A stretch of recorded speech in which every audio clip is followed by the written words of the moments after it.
Good morning. ইতুর ঘর সংসারে তোমাদের সকলকে স্বাগত জানাই। বড়দের প্রণাম, ছোটদের ভালোবাসা। তোমাদের জানাই অনেক আন্তরিক প্রীতি, শুভেচ্ছা, ভালোবাসা, অভিনন্দন। তোমরা সবাই ভালো আছো? আমরা সবাই খুব ভালো আছি। আজকে তো খুব আনন্দে আছি গো। বেড়াতে বেরিয়েছি। বীরভূম ছাড়ার সাথে সাথেই দেখো ঝাড়খণ্ডে ঢুকে গেলাম। হ্যাঁ, কয়েকদিন ধরেই ভাবছি বেড়াতে যাব, সবাই ঘুরতে যাচ্ছে, পিকনিক করতে যাচ্ছে। আমাদের কপালে যেন কিছুই জুটছে না। তো ঠিকই হচ্ছিল না জায়গা। কখনো ভাবছি দেওঘর, তারপরে ভাবছি পুরুলিয়া, কখনো ভাবছি মায়াপুর যাব।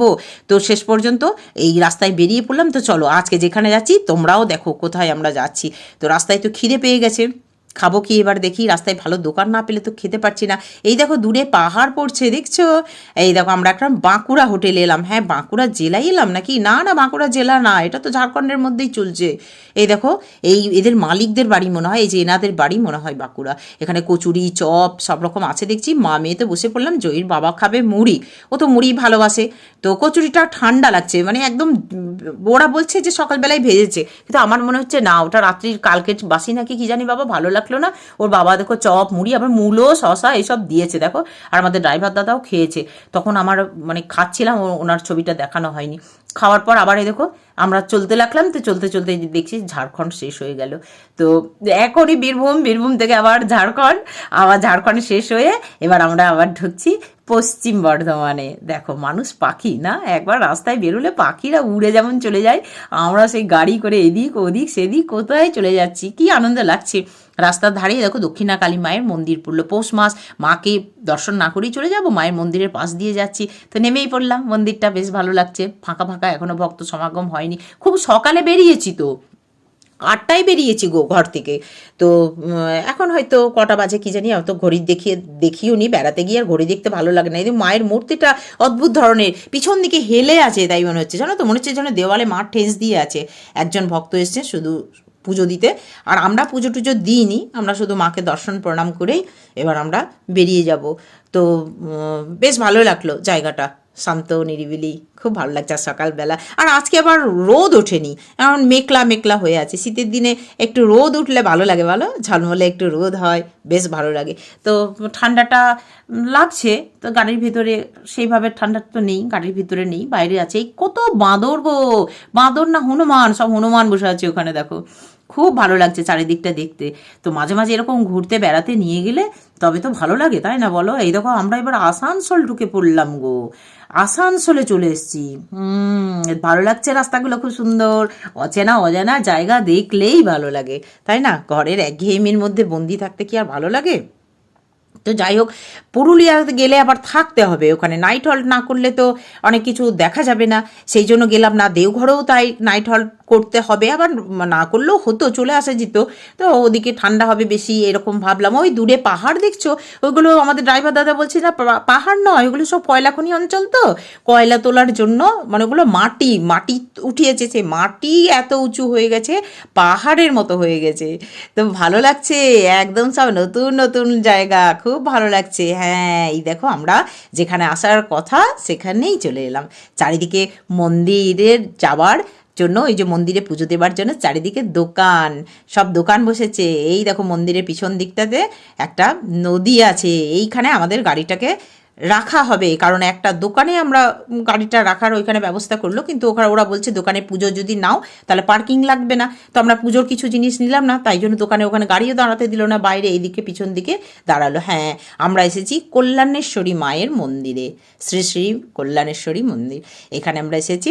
এইবার আমরা মন্দিরের মধ্যে যাব। ভিড় আছে, ভালোই ভিড় আছে এখানে, প্রচুর ভক্ত, মানে যাদের পুজো দেওয়া হয়ে গেছে সবাই ফিরে আসছেন এখানে পুজো নেবার জন্য, মন্দিরে পুজো দেবার জন্য সব কিছু পাওয়া যাবে, পুজোর সামগ্রী সব পাওয়া যাবে। চারিদিকে দোকান আছে, আর এখন বিশাল লাইন। এই লাইন দেখেই তো অনেক, মানে দাঁড়ালে অনেক সময় লেগে যাবে।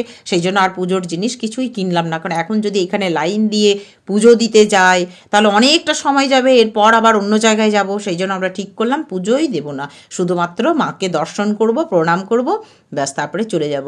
তো এই ভিড় ঠেলে ভিতরে একটু ঢোকার চেষ্টা করছি, তো ঢুকতে দিল না। যারা এখানে লাইন দিয়ে পুজো দেবে তারাই একমাত্র ভিতরে গিয়ে মাকে দর্শন করতে পারবে। মনটা খারাপ হয়ে গেল, ওরা বলছে বাইরে গিয়ে দাঁড়ান, যদি ফাঁক দিয়ে দেখতে পান তো দেখতে পাবেন। তো তারাপীঠে যেমন সেই মন্দিরের সামনে চাতালটায় দাঁড়িয়ে মাকে দর্শন করা যায়, যারা লাইন দিয়ে পুজো দেয় না তারা ওখান থেকে দেখে, ওখান থেকে পুজো দেওয়া যায়, তারাপীঠে যেমন আছে। তো এখানে ওই বাইরে দাঁড়ালাম, ওইখান থেকেই ভক্তরা একটু সরে গেলে ফাঁক দিয়ে দেখতে পেলাম শিলামূর্তি, মাকে প্রণাম করলাম।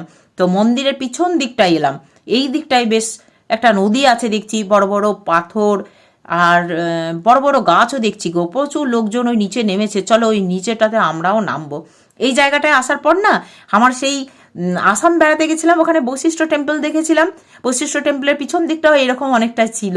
তোমাদের মনে আছে? তোমরা যারা আমার সেই ভিডিওটা দেখেছো তাদের মনে পড়ে যাবে, আর না দেখলে একটু দেখে নিও, দেখবে মিল খুঁজে পাবে। এইরকমই একটা নদী ছিল, সেখানেও এরকম বড় বড় স্রোতে, মানে বড় বড় পাথরের ফাঁক দিয়ে জলটা আসছে, একটা স্রোত বইছে, ভালো লাগছিল দেখতে। এখানটা খুব ভালো লাগছে। আর জয়ীর বাবার সেই ফোন এসেই যাচ্ছে অফিস থেকে, ফোনের ওপর ফোন, ভালো লাগছে না জানো তো, বেড়াতে বেরিয়েও এই সারাক্ষণ অফিসের নিয়েই ব্যস্ত থাকে। তো যাই হোক, আমাদের মা মেয়েতেই ছবি তুলে যাচ্ছি, ওকে তো ছবি তোলার জন্যও পাচ্ছি না।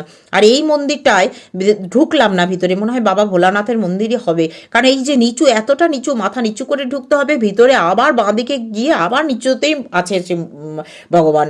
তো আমার এইরকম মন্দির হলে খুব ভয় লাগে জানো তো, দম আটকে যায়। আমরা দেওঘর বেড়াতে একবার গেছিলাম, তো সেখানে তপবন আছে, তপবনের এইরকম একটা মন্দির ছিল, এরকম মাথা নিচু করে ঢুকতে হবে, তো আমি ঢুকতে পারিনি, খুব ভয় লাগে, মনে হয় দম আটকে যাবে। বাইরে থেকে প্রণাম করলাম।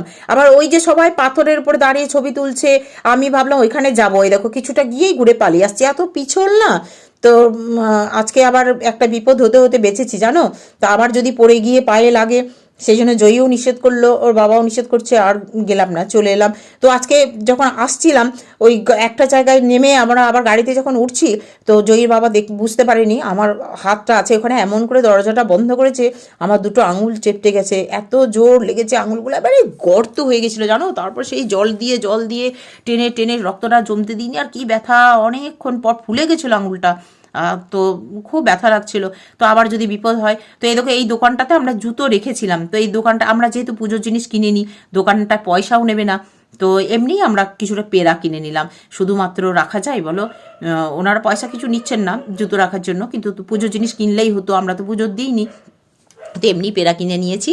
আর সেই টিফিন খাওয়ার পর তো চাই খেতে পাইনি, চা করছিল মনটা, তো মন্দিরের বাইরে বেরিয়ে এসে এখানে গরমা গরম চা খাচ্ছি। আর কাজলদা তো গাড়িটা ওখানে পার্কিংয়ে লাগিয়েছে, তো সেখান থেকে আবার কাজলদাকে ডাক দিলাম, কাজলদা এসে আবার চা খেয়ে নেবে এবার। এদেরকে আমরা এখানটা চা খেয়ে নিচ্ছি। তা চাটা বেশ ভালোই করেছে, জয়ীর খুব পছন্দ হয়েছে, খাঁটি দুধ দেওয়া চা, এইরকম চা হলে তবে জয়ী খায়, তাছাড়া সব চা খায় না। তো আবার এই চা খেয়ে এখন আমাদের খাবার তো সেরকম দুপুরে খাবার ব্যাপার নেই, তো আবার যেখানে যাব সেখানে গিয়ে আবার খাবো। তাহলে এবার চলো নেক্সট কোথায় যাচ্ছি, তোমরা আমাদের সঙ্গে থাকো, দেখতে থাকো, পরবর্তী ভিডিও আসছে।